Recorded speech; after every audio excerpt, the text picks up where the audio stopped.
खौफनाक रात। ये कहानी एक छोटे से गांव की है जहां एक पुराना मकान खड़ा था। इस मकान के बारे में लोग कहते थे कि वो असेब ज़दा है। गांव के बच्चे इस मकान के करीब जाने की इजाज़त नहीं थी। हर शाम सूरज डूबते ही मकान की खिड़कियां और दरवाजे खुद बहुत बंद हो जाते थे और अंदर से अजीब और गरीब आवाज़ें सुनाई देती हैं। एक दिन एक नौजवान जोड़ा इमरान और सारा शहर से इस गांव में आए। उन्होंने फैसला किया कि वो इस पुराने मकान में रहाइश इख्तियार करेंगे क्योंकि वो बहुत सस्ता था। गांव वालों ने इन्हें बार बार इस मकान में रहने से रोका, लेकिन उन्होंने किसी की ना सुनी। पहली रात जब इमरान और सारा इस मकान में सोने के लिए गए तो कुछ अजीब सा महसूस हुआ। रात के पिछले पहर अचानक दरवाजा जोर जोर से खटखटाने लगा। इमरान ने हिम्मत करके दरवाजा खोला तो कोई नजर न आया। वो वापस बेड पर आया तो सारा गायब थी। इसे लगा कि सारा बाथरूम में है, लेकिन जब इसने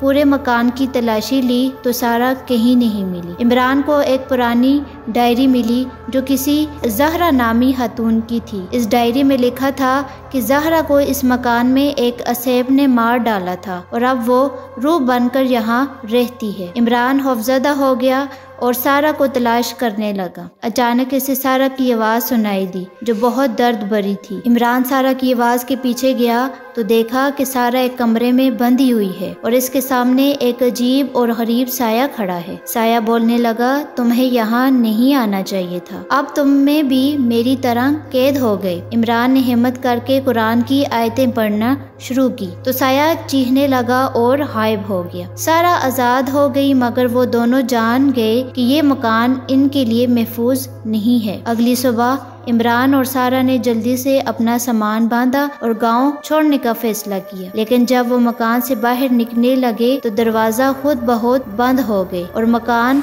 लरजने लगा। सारा ने चीख कर कहा, हमें यहाँ से जाना होगा वरना हम कभी जिंदा नहीं बच सकेंगे। इमरान ने एक पत्थर से खिड़की तोड़ी और दोनों खिड़की से बाहर निकले में कामयाब हो गए। जब वो गांव के किनारे पर पहुंचे तो मकान एक जोरदार धमाके से जमीन बोझ हो गया। गांव के लोग ये देखकर हैरान रह गए। इमरान और सारा ने कसम खाई कि वो कभी भी वापस नहीं आएंगे और इस खौफनाक रात को हमेशा याद रखेंगे। ये कहानी इस बात का सबक देती है कि बाज़ चीजें ऐसी होती हैं जिन्हें छेड़ना नहीं चाहिए और बाज़ जगह ऐसी होती हैं जहां कदम रखने से पहले 1000 बार सोचना चाहिए थी। ये थी हमारी आज की वीडियो। उम्मीद है कि आपको पसंद आई होगी। इस वीडियो को लाइक करें। अगर आप हमारे चैनल पर नए हैं तो हमारे चैनल को सब्सक्राइब करें ताकि हमारी हर आने वाली इस तरह की वीडियो का आपको पता चल सके।